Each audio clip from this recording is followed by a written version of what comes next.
तुम्हारा जिस्म दूध पिला पिला के गाय जैसा हो गया है। जो जाकर दाई से मालिश करवाओ, लेकिन तुम्हें तो शौहर को खुश करना आता ही नहीं है। अब मैं एक लम्हे के लिए भी तुम्हारे साथ नहीं रह सकता।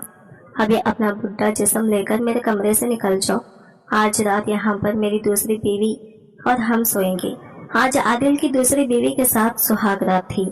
बेचारी रुमाना से आदिल का अब दिल भर चुका था। दूसरी बीवी के वो करीब गया तो इसने पहले एक शर्त रख दी कि तुम अपनी पहली बीवी को तलाक दे दो। आदिल में बेहद हवस थी। वो किसी भी हाल में दूसरी बीवी के साथ सुहागरात मनाना चाहता था। तलाक देने के लिए रुमाना के कमरे में चला गया। जब सामने का मंजर देखा तो आदिल का सुहागरात का खुमार उतर गया। वो फटी फटी आंखों से अपनी बीवी को, आप जैसी बीवी चाहते हैं मैं वैसी बीवी बन जाती हूँ, प्लीज मुझे इस कमरे से मत निकाले, रुमाना रोते हुए आदिल से बोल रही थी। आदिल ने एक जोरदार तमाचा रुमाना के चेहरे पर दे दिया और गुस्से से कहने लगा, दफा हो जाओ मेरी नजरों के सामने से। अब मैं तुम्हें बिल्कुल भी बर्दाश्त नहीं कर सकता। तुम्हें शौहर को खुश करना आता ही कहाँ है। तुम्हें तो बस घर के कामों से ही फुर्सत नहीं मिलती। रुमाना की आंखों से आंसू गिर रहे थे। इसके वजूद से तरतरी तारी हो गई थी। आदिल की बातें इसके होश उड़ा के रख दिए थे। इसके लहजे में आज कुछ नया सा अजीब सा अंदाज था, ऐसा जो रुमाना बिल्कुल भी समझ नहीं पाई थी। ना जाने आज आदिल इतना गुस्से में क्यों है। शायद थकावट की वजह से इतना चिड़चिड़ा हो गया था, मगर इसका अंदाज ऐसा बिल्कुल भी नजर नहीं आ रहा था। फिर भी रुमाना ने अपने दिल को तसल्ली देते हुए चाय बनाने के लिए किचन की तरफ दौड़ती हुई चली गई। रुमाना को नहीं पता था कि इसकी जिंदगी में आने वाला तूफान कितना बड़ा हो सकता है। इस तूफान का अंदाजा रुमाना को बिल्कुल भी नहीं था। जब चाय लेकर कमरे में पहुंची तो आदिल ने अपना कमरा सेट किया हुआ था। रुमाना की जरूरत की हर चीज को वो बाहर फेंका था। जब रुमाना ने आदिल से पूछा कि मेरी चीजें बाहर क्यों फेंकी है तुमने, तो आदिल ने जवाब दिया कि इसे बाहर किसी भी कमरे में रख लो, अम्मा आने तक। मैं अब तुम्हारी कोई भी चीज मेरे कमरे में बर्दाश्त नहीं कर सकता। आदिल की इस बदले हुए लहजे को देखकर रुमाना बहुत ही ज्यादा घबरा गई थी। इसका दिल गहराइयों में डूबा हुआ था। आदिल का बदला हुआ लहजा रुमाना को किसी अनहोनी होने का इशारा दे रही थी। मुझे अब तुम्हारी कोई जरूरत नहीं है। तुम्हें इस हवेली में कहीं भी जगह मिल जाएगी, लेकिन मेरे कमरे में नहीं। मेरी तरफ से अब तुम फारिग हो। ये सुनना था कि रुमाना के होश ठिकाने पर नहीं थे। रुमाना का पूरा वजूद जैसे जलजलों में आ गया था।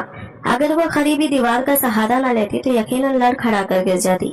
इसने बेयकीनी से आदिल से पूछा, आप ऐसा क्यों कर रहे हैं? आदिल, मैं आपकी बीवी हूँ, मैं क्यों किसी क्वार्टर में रहूंगी? ऐसी कौन सी खता कर दी है मैंने जो आप मेरे साथ ऐसा कर रहे हैं और अपने कमरे से मुझे निकाल रहे हैं? आप मेरी गलती तो बताएं, मुझे इतनी बड़ी सजा देने से पहले। रुमाना ने बहुत दुख भरे लहजे से पूछा था। तुमने मुझे कभी बीवी बनकर दिखाया है जो आज तुम कह रही हो? तुम सारा दिन घर के काम करती रहती हो किसी मुलाजिमा की तरह। कभी तुमने आईने में देखा है अपने आप को कि तुम कैसी लगती हो? ना ही तुम्हें कपड़े पहनने का ढंग है और ना ही चेहरे पर बनो श्रृंगार करती हो और ना ही तुम कभी भी मुझे खूबसूरत दिखती हो। इससे बेहतर तो यहाँ की मुलाजिमा बन सवर कर घूमती हैं। तुमसे तो इतना नहीं हो सका कि तुम अपने शौहर को खुश रख सको। ना जाने मेरी माँ ने तुम में क्या देखा कि तुम्हें मेरे सर पर लाकर सवार कर दिया। और तुम्हारा कोई कसूर नहीं है, तुम मामूली घराने की लड़की हो। अपनी गरीबी जिंदगी ही यहाँ हवेली में भी उसी तरीके की जिंदगी को गुजार रही हो। अगर मेरी हम पला होती तो तुम्हें एहसास होता कि तुम खानज़ादा आदिल खान की बीवी हो और इसी लिहाज से तुम्हें किसी तरह से पहनना ओढ़ना है और किस तरह जिंदगी गुजारनी है। मगर अफसोस कि तुमने कभी मेरी खुशी की कोई परवाह नहीं की। मैंने तुम्हें कई बार कहा था कि तुम बीवी बनकर रहो, मेरी माँ बनने की महज जरूरत नहीं है, लेकिन तुमने कभी मेरी बात पर ध्यान ही नहीं दिया। सारा दिन भाग भाग कर हवेली के कामकाज निपटाते और खुद से बेपर्दा रहते रहते तुम इतनी मोटी और फद्दी हो गई हो कि तुम्हें देखकर भी उलझन होती है। छोटी सोच के मुताबिक बस शौहर का जूती कपड़ा बराबर करना और इसके खाने पीने और आराम का ख्याल रखना तुम्हारे लिए एक सादतमंद बीवी के फराइज थे। इसके अलावा तुम्हारा शौहर क्या चाहता है इसकी ना कभी तुमने परवाह की और ना तुम्हें जरूरत महसूस हुई। शायद तुम्हें यह खुश फहमी थी कि तुम जिस भी हुलिये में रहोगी मुझे अच्छी लगोगी। अगर ऐसा कुछ सोच रखा था तो उम्मीद है अब तुम्हारा दिमाग ठिकाने लग चुका होगा। आदिल ने कड़कते हुए लहजे में आज रुमाना हसन को इसकी गलतियां गिनवाते हुए इसकी जात पर नीचे उड़ाते थे। अगर ऐसी बात थी तो आपको मुझे एक मौका देना चाहिए था आदिल। आप मुझे एक बार कहते तो کہ آپ کس بات سے خوش ہوتے ہیں۔ میں آپ کی خوشی کی خاطر سب کچھ کر گزرتی، میں آپ کی نسبت کم حیثیت کر کے ضرور ہوں، لیکن یہ بات حقیقت ہے کہ میں نے اول روز سے آپ کو اپنے دل میں سب سے اعلیٰ مقام دیا ہے، اور اس حیثیت سے ہی میں نے دن رات آپ کی خدمت میں گزارے ہیں، اور میں بھی ہوں آپ کی بیوی ہوں اور آپ سے محبت کرتی ہوں۔ آپ میرے ساتھ ایسا کیوں کر رہے ہیں؟ مجھے اس کمرے سے مت نکالیں، اتنی بڑی سزا مت دیں۔ اب تو پتا چل گیا نا مجھے، اب میں آپ کی پسند کے مطابق خود کو ڈھال لوں گی، جیسی بیوی آپ جانتے ہیں ویسی بن جاؤں گی۔ رومانہ حسن باقاعدہ اسے گڑ گڑاتے ہوئے بولی تھی۔ اس کی آنکھوں میں پانی مسلسل گرتا جا رہا تھا۔ عادل کی باتوں نے اس کے ہوش اڑا کے رکھ دیے تھے۔ اس کی بات سن کر عادل ہنسا اور بولا، میں مزید تمہارے ساتھ رہ کر اپنی زندگی خراب نہیں کرنا چاہتا۔ اگر میں تمہیں اپنی خوشی بتا دیتا تو تم اپنے اس بھدے جسم کو میری نگاہوں سے کیسے چھپاتی؟ اور ویسے بھی اب اس کی کوئی ضرورت نہیں ہے، تم تو ایک بے وقوف عورت ہو۔ تمہاری جیسی عورت کے ساتھ زندگی گزارنا مطلب زندگی کو برباد کر لینا ہے۔ میں جتنا بھی تم کو سکھا لیتا تم نے تو ایسا ہی رہنا تھا۔ اب اس کمرے میں مزید رہنے کا تو کوئی جواز ہی نہیں بنتا، کیونکہ میں اپنے من پسند لڑکے سے نکاح کر چکا ہوں اور آج اپنی بیوی کو باقاعدگی سے رخصت کر کے اسی کمرے میں لانے والا ہوں۔ حویلی کا یہ یہی کمرہ ہے جو مجھے بے حد پسند رہا ہے اور میں نے اس کو اپنی پسند کے مطابق تیار کروایا ہے۔ میری بیوی نے بھی یہی کمرہ دیکھ رکھا ہے، تو اب میں اس کو کسی اور کمرے میں کیسے ٹھہرا دوں؟ تم چاہو تو ماں جی کے کمرے میں بیٹھی رہ سکتی ہو، ویسے بھی ماں جی کے آنے تک یا شاید ان کے آنے سے پہلے ہی تمہارا باقاعدہ انتظام ہو چکا ہوگا۔ عادل نے اس کے سر پر دھماکہ کیا تھا۔ اس کے الفاظ سن کر رومانہ کا وجود پتھر کی مورتی میں بدل چکا تھا۔ وہ پھٹی پھٹی آنکھوں سے اس بے حس آدمی کو دیکھ رہی تھی جس نے اس کی ساری وفا، سارا خلوص اور محبت ایک جھٹکے سے مٹی میں ملا دیا تھا۔ اس کی خدمت اور وفاؤں کا صلہ دیا کہ اس کو اپنی سوچ، اپنی خوشی کے مطابق ڈھالنے کے بجائے لمحوں میں غیر کر دیا اور اس کی جگہ دوسری عورت کو دیکھ کر اس کی ذات دو کوڑے کی کر دی۔ بے آواز آنسو بہاتے بہاتے اچانک سے رومانہ ہوش کی دنیا میں واپس آئی اور ایک دم سے عادل کے قدموں میں گرتے ہوئے اس کی ٹانگوں سے لپٹ گئی اور روتے ہوئے بولی، آپ میرے ساتھ ایسا ظلم مت کریں، میں آپ سے بے پناہ محبت کرتی ہوں اور آپ کے بغیر رہنے کا تصور بھی نہیں کر سکتی۔ میرے خلوص اور میری خدمت میں ایسی کون سی کمی دیکھی تھی آپ نے کہ مجھے اس طرح اپنی زندگی سے ہی نکال دیا؟ آپ نے زندگی میں تو ایک بات تو سوچا ہوتا کہ بے دخل ہو کر میرا کیا ہوگا؟ میں آپ کے بغیر جی نہیں پاؤں گی۔ آپ کیسے میری جگہ کسی اور عورت کو دے سکتے ہیں؟ ایک بات تو میرا سوچا ہوتا عادل، میرے ساتھ یہ ظلم مت کریں۔ خدا کے لیے عادل خان، مجھے اپنی زندگی سے مت نکالے، میں مر جاؤں گی، میری جگہ اور عورت کو مت دے، آپ کو اللہ کا واسطہ ہے۔ رومانہ روتے گڑ گڑاتے ہوئے ایک ہی بات دہرائی جا رہی تھی، مگر عادل اس کا ترس کھانے کے موڑ میں بالکل نہیں تھا۔ اپنی منمانی کر لینے کے بعد اب وہ بے حس ہو چکا تھا۔ بری طرح سے رومانہ کو اپنے ٹانگوں سے اور خود سے الگ کیا اور درست لہجے میں بولا، تمہیں بیوی لفظ کے بارے میں علم ہی کیا ہے؟ ہاں، مانتا ہوں کہ سعادت مندی تم پر ہی ختم ہے، مگر یاد رکھنا مرد کو بیوی کی صرف سعادت مندی خوش نہیں کرتی، بلکہ سعادت مندی کے ساتھ سچ سمجھ کر شوہر کا دل خوش کرنا بھی بہت اہم ہوتا ہے۔ تم نے ان چند سالوں میں ہی خود کو اتنا نظر انداز کیا ہے کہ وہ رومانہ کہیں کھو کر رہ گئی۔ خوبصورتی کی بنا پر میری نظر میں جو اپنی آئی تھی، ابھی تو تمہاری کوئی اولاد نہیں ہے، اس کے باوجود اپنے بے ڈول اور بے ڈھنگی جسم کو دیکھو اور بتاؤ مجھے، کیا کوئی بھی مرد اس طرح بے ڈھنگی عورت کے ساتھ خوش رہ سکتا ہے؟ کبھی نہیں۔ کم از کم میں ایسے خیالات کا مالک نہیں ہوں، اس لیے مجھے اب تم میں کوئی دلچسپی نہیں ہے، اور ویسے بھی اب ان باتوں کا فائدہ نہیں ہے۔ میں شادی کر چکا ہوں اور اس بار میں نے کسی معمول گھرانے کی لڑکے سے شادی نہیں کی، بلکہ اپنے برابر کی باوقار اور ترادار لڑکے سے شادی کی ہے۔ نوری نہ صرف حیثیت کے اعتبار سے ہمارے برابر ہے، بلکہ وہ بھی ایک نواب خاندان کی اکلوتی چشم و چراغ ہے، اور نخرہ اور نزاکت اس پر ختم ہے۔ مجھے ہمیشہ سے ایسی ہی بیوی چاہیے تھی جو میرے دل پر راج کرے، نہ کہ نوکر بن کر دل برا کرے، جسے دیکھنے کا دل بھی نہ کرے۔ عادل نے اس کو آئینہ دکھاتے ہوئے زبردستی بازو سے پکڑ کر کمرے سے باہر نکالا اور دروازہ لاک کر دیا، اور رومانہ اپنے ذات کا مان اور غرور ٹوٹ جانے پر وہی فرش پر بیٹھ کر پھوٹ پھوٹ کر روتی۔ وہ بری طرح ٹوٹ کر بھیگ تھی، مگر اس کا احساس کرنے والا کوئی نہیں تھا۔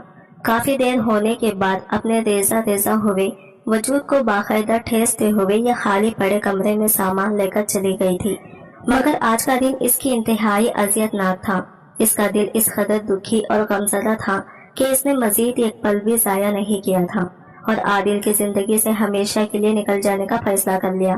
بری طرح روتے ہوئے وہ یہ سوچ رہی تھی کہ اگر اس کی ساس اس وقت حویلی میں موجود ہوتی تو ضرور اپنے بیٹے کو روکتی کہ وہ ایسا نہ کرے، مگر وہ تو عمرہ کے لیے گئی ہوئی تھی۔ ان کی غیر موجودگی کا تو فائدہ اٹھاتے ہوئے عادل ہر حد بھلا بیٹھا تھا۔ وہ جانتی تھی کہ سلمیٰ بیگم نے اس کی غربت اور کم حیثیت ہونے کے باوجود کس قدر اصرار سے یہ رشتہ مانگا تھا۔ اس کی وجہ رومانہ کا بے پناہ حسن تھا، مگر حویلی میں لا کر سلمیٰ بیگم نے بھی اس کو بہو کی بجائے نوکرانی سمجھ کر حویلی کے سارے کام کاج اسی کے سپرد کر دیے۔ ملازماؤں سے وہ اپنی خدمت کروانے میں مصروف رہا کرتی تھی اور گھر کے سارے کام رومانہ سے کراتی تھی، اور ان کو انکار کرنے کی ہمت رومانہ میں کبھی نہیں ہوئی تھی۔ چاہے وہ کتنی بھی تھکاوٹ کا شکار ہوتی، سلمیٰ بیگم کا ہر حکم بجا لاتی تھی۔ دن رات کام میں مصروف رومانہ کی خوبصورتی خاک ہو کر رہ گئی تھی۔ اس قدر تھک ہار کر بستر پر گرنے کے بعد کون اپنے آپ پر توجہ دے اور سجانے سنوارنے کی کوشش کرے۔ جانے کیوں معمولی گھرانے کے ماں باپ اپنی بیٹیوں کو بڑے گھروں میں بھی آ کر پرسکون ہو جاتے ہیں۔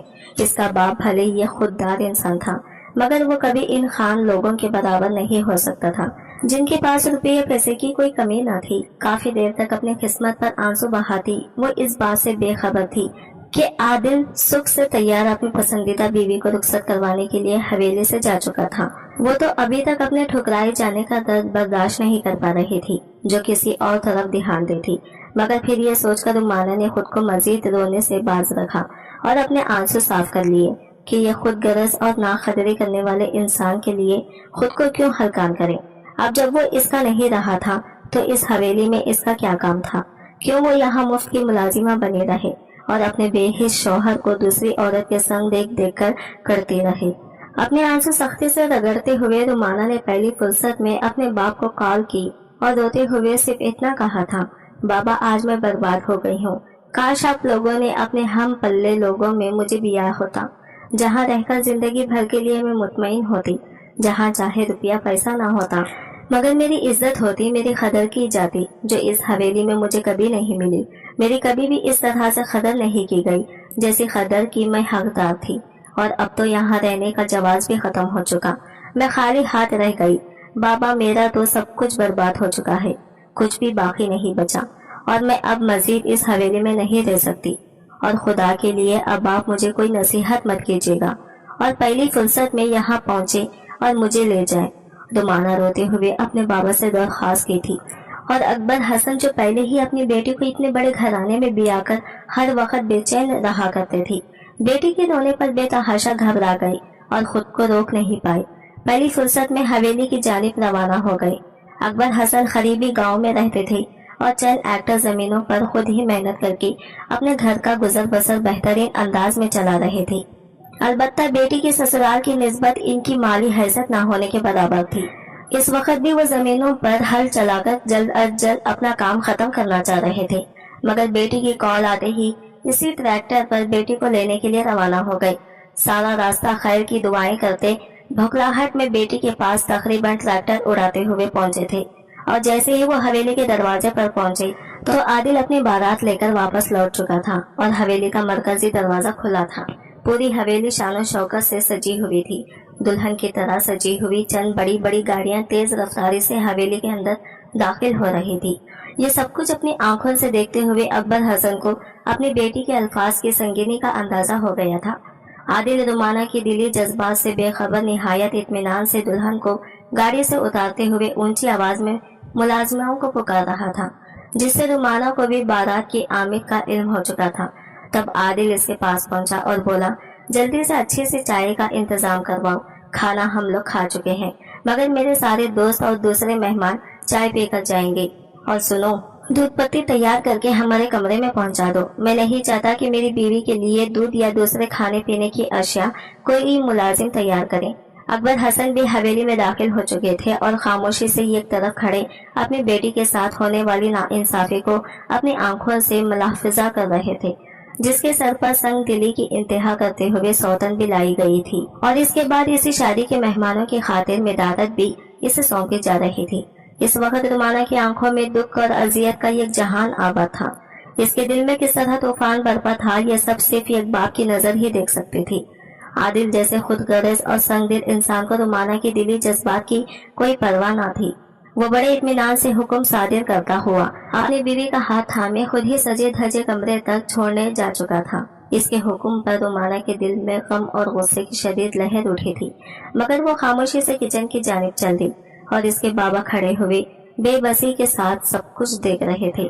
वो इस वक्त इस पोजीशन में हरगिज ना थे कि जाकर अपने दामाद का गिरेबान पकड़ते, क्योंकि ये बड़े लोग अपनी इमारत के जाम में किसी के जज्बात या एहतराम की परवाह तक नहीं करते। इस वक्त आदिल के एक दोस्त ने अकबर हसन साहब को गरीब समझकर अपने दोस्त की खुशी की दायमी होने का सदका देकर चंद नोट इन्हें के हाथ में थमा दिए थे, क्योंकि वो नहीं जानता था कि वो आदिल के पहले ससुर थे। और अकबर हसन साहब भी कोई तमाशा करने के बजाय खामोशी से सब कुछ बर्दाश्त कर रहे थे। वो पहले ही इस रिश्ते पर राजी न थे। इनकी अहलिया जो दूर पार के रिश्तेदार के बेटे का रिश्ता आया देखकर ही इस कदर खुश हो गए थे कि उन्होंने शौहर की एक ना चलने दी और इनसे लड़ झगड़ कर बेटी को खुद से इतने बड़े खानदान में ये कहकर बिया दिया कि हमें अपने बारे में नहीं बल्कि अपनी बेटी के मुस्तकबिल के बारे में सोचना चाहिए। इतने बड़े घर की बहू बनकर हमारी बेटी की जिंदगी में जो महरूमियाँ और कमियां आ चुकी हैं वो सब खत्म हो जाएंगी और इसकी औलाद भी कभी महरूमियों का सामना नहीं करेगी। काश वो ये बात समझ सकती कि खुद से बड़े खानदानों में बेटियां ब्याहकर माँ बाप कितने बड़ी गलती करते हैं। बड़े खानदान में छोटे घराने की लड़की को हमेशा कमतर समझा जाता है और हर बात पर यह ताना दिया जाता है कि वो छोटे घर की लड़की है। इतनी बड़ी माशी हैसियत से तफरीक के बाद दोनों घरानों का तौर तरीका और रहन सहन भी अलग होता है। यही तफरीक रुमाना की जिंदगी में जहर घोलने का काम करती रही थी, मगर अब मजीद वो ये सब कुछ बर्दाश्त करने के काबिल नहीं थी। आज जब आदिल का असली रूप सामने आया और मालूम हुआ कि वो रुमाना के बारे में कैसे ख्यालात रखता है, तो आज इसे एक करके आदिल की सारी ज्यादतियां याद आ रही थी कि कैसे वो रुमाना को रातों में मुकम्मल नजरअंदाज करके आधी आधी रात तक कॉल पर किसी से बातें किया करता था, कैसे हमेशा इसके वजूद से गफलत बरती और छोटी छोटी बातों पर जलील किया था, हमेशा इसे मुंह मोड़े रखा और बेवकूफ औरत कभी इसके रवैये का सच जान नहीं पाई और इसकी बेजारी को इसकी सख्त मिजाजी समझकर बर्दाश्त किया। और अब वो कितने इत्मीनान से इसको हुक्म सादिर करके गया था। तब इसने सोचा कि मैं क्यों अब भी इसकी खिदमत गुजारी करती रहूं और हर वक्त इसकी खुदगर्जी बर्दाश्त करूं। अब आदिल को अपने सारे काम दूसरे मुलाजिम से करवाने की आदत डाल लेनी चाहिए, क्योंकि अब मैं यहाँ रहकर इसकी खिदमत नहीं करने वाली। यही सोचकर वो जो पहले ही पूरा इरादा किए बैठी थी अपने इरादे पर मजबूती से कायम हो चुकी थी।